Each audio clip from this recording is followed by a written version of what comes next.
संकल्प बोल के हम तो निकल पड़े, हर द्वार खोल के गगन कहे विजयी भव, विजयी भव, गगन कहे विजयी भव।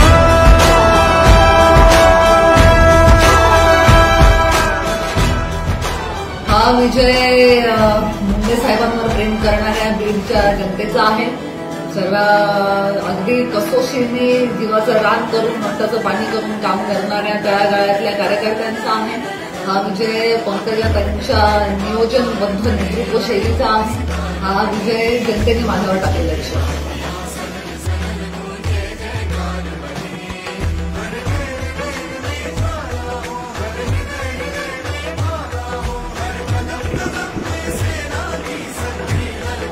मी डॉक्टर प्रीतम गोपीनाथ मुंडे लोकसभेची सदस्य म्हणून निवडून आली असल्याने परमेश्वरास म्हणून शपथ घेते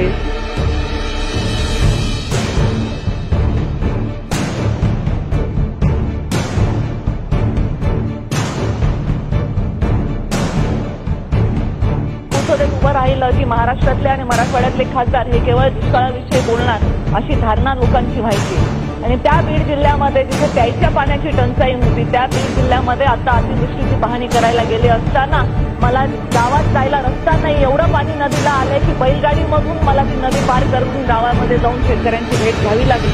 अशी परिस्थिती या डोळ्यांनी मला बघण्याची दुर्दैवी वेळ आमच्या सगळ्यांवर आली। ज्या बीड जिल्ह्यामध्ये मला प्यायला पाणी बघायला मिळत नव्हते तिथे अक्षरशः भाताची शेती केल्यासारखं गुडघाभर पाणी शेतात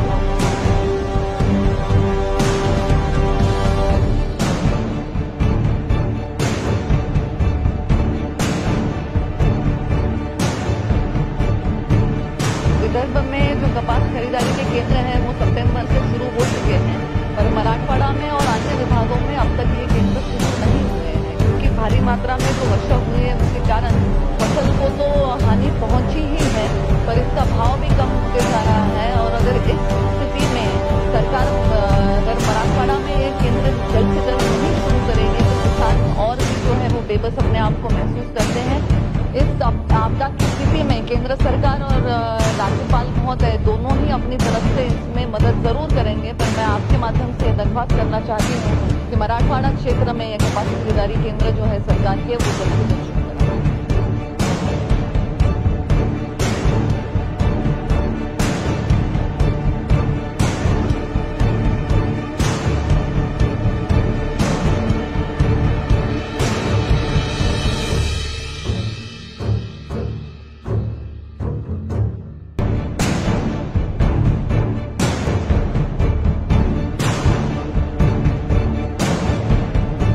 मेरे चुनाव क्षेत्र में 40 साल से भी ज्यादा समय से लंबित नगर बीड परली का जो रेलवे का प्रश्न था ये भी हमारी ही सरकार में इसको भी जाकर के गति मिली।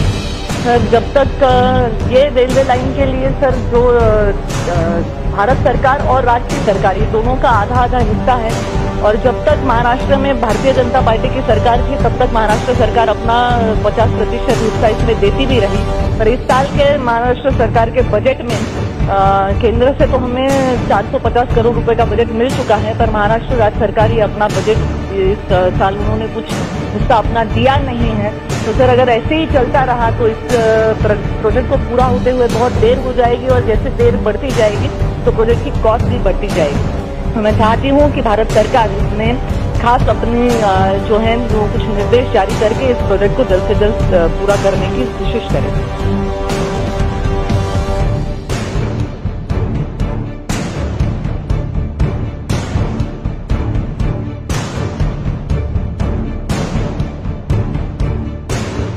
तर ज्या ठिकाणून मी येते परळी वैजनाथ हे एक ज्योतिर्लिंग आहे 12 ज्योतिर्लिंगांपैकी। तर आपण वेगवेगळे टुरिस्ट सर्किट सुरू करताय आणि धार्मिक स्थळांचे सर्किट जे सुरू करताय अशा काही गाड्यांच्या मध्ये प्रायव्हेट कंपन्यांना घेण्याचं काही नियोजन सरकार करताय का हा प्रश्न मी आपल्याला स्पीकर महोदयांच्या माध्यमातून विचारू इच्छिते। सर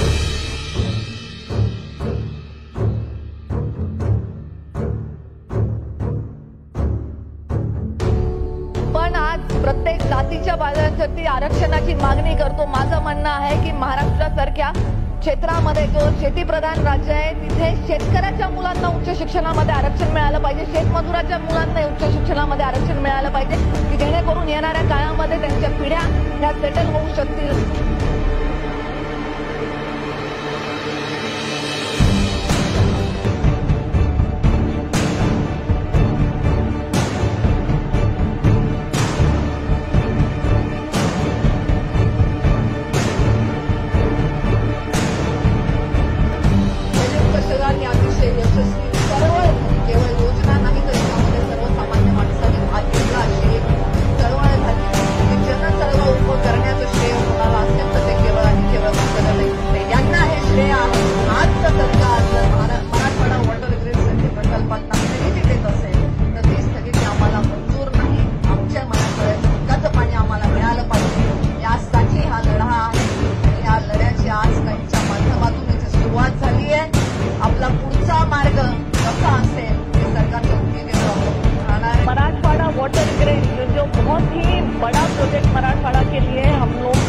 पिछली सरकार ने मंजूर कराया था, उसको बजट की कमी की वजह से ये सरकार कैंसिल करना चाह रही है। तो मैं आपके माध्यम से ये दरख्वास्त करना चाहती हूँ कि अगर राज्य में अलग पक्षों की सरकार है तो क्या केंद्र सरकार डायरेक्टली कोई योजना महाराष्ट्र के लिए पानी के लिए ला सकती है, या कम से कम राज्य सरकार को ऐसे निर्देश दे सकती है कि जो लोगों के उपयोग की योजनाएं हैं उनको रद्द न किया जाए। ये मैं आपके माध्यम से सरकार का ध्यान आकृष्ट करना चाहती हूँ। Thank you.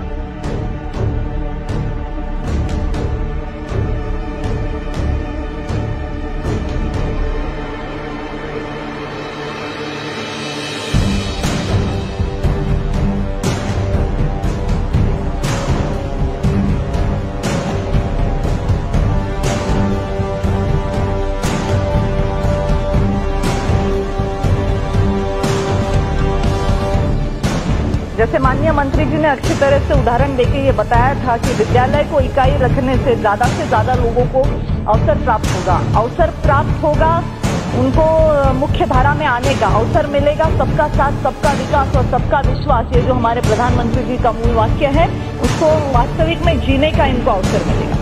सदन में मैं इसके पहले भी इसकी मांग कर चुकी हूँ और हमारे नेता गोपीनाथ जी मुंडे इनकी भी हमेशा से मांग रही है कि ओबीसी की जनगणना, क्योंकि जब तक हमारी संख्या कितनी है जनसंख्या में इसका हमें पता नहीं चलेगा, तब तक 27% का आरक्षण किस आधार से। अगली कुछ लाइनें मैं मराठी में कहना चाहूंगी, क्योंकि मराठा आरक्षणाचा विषय हा महाराष्ट्रात गेले अनेक वर्षापासून रेंगाळलेला विषय होता, परंतु आजचे आपले मुख्यमंत्री महाराष्ट्र राज्याचे आदरणीय देवेंद्रजी फडणवीस यांनी अतिशय संवेदनशीलपणे हा विषय हाताळलेला आहे आणि मराठा समाजाला न्याय मिळवून देण्याचं काम त्यांच्या माध्यमातून झालंय। मी आज मुख्यमंत्र्यांना एकट्याला ह्याचं श्रेय देत नाही, ह्याचं श्रेय संपूर्ण मराठा समाजांनी ज्यांनी आंदोलनं कशी करावी ह्याचा एक नवा पायंडा घालून दिला की जगभराने ज्यांच्याकडे बघावं, अतिशय शांततापूर्ण वातावरणामध्ये चांगली आंदोलनं करून आपल्या समाजाच्या न्याय मागण्या मिळवून घेण्यामध्ये सहभाग देणाऱ्या प्रत्येक एक मराठा लाख मराठा, ज्यांनी हे वाक्य फक्त म्हटलं नाही तर जगलं, त्या प्रत्येक मराठा माणसाला मी शुभेच्छा देते। आणि मला एवढंच सांगायचं आहे की सरेल आरक्षण मिळालं नाही तर सरकारचा दोष, आणि मिळालं तर मात्र कोर्टाची जमेची बाजू, असा तुझा भाव असता कामा नये। हे आरक्षण मिळवून देण्यामध्ये भारतीय जनता पार्टी आणि मित्र पक्षांचं सरकार हे निश्चितच त्याचं यश त्यांना मिळतं। धनगर समाजाला आज त्यांच्या सर्व ज्या मागण्या होत्या त्या मागण्या पूर्ण करण्यात आलेल्या आहेत। एसटीला ज्या सवलती मिळतात त्या सर्व सवलती धनगर समाजाला मिळत आहेत आणि त्यांच्या आरक्षणाचा विषय सुद्धा येणाऱ्या काळामध्ये निश्चितच आमच्या सरकारच्या माध्यमातून मार्गी लागेल।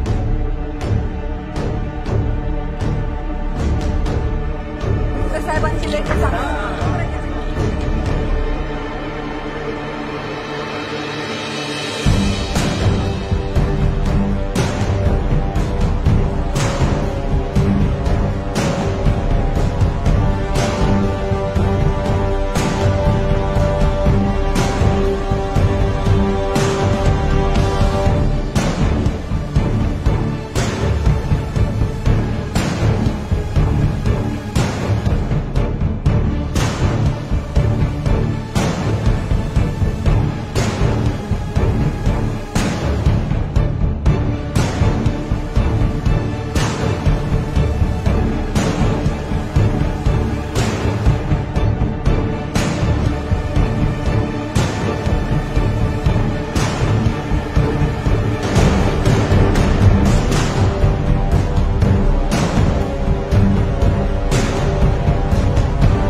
सरकार को ओबीसी का सेंसस करना चाहिए।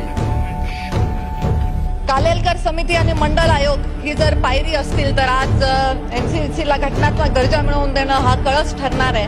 परंतु हा कळस जर सोन्याचा करायचा असेल तर जातीनिहाय जनगणना होणं त्याआधी सर्वात आवश्यक आहे। तरी मी पोहोचत नसलो तरी माझा आवाज तुमच्यापर्यंत पोहोचतो।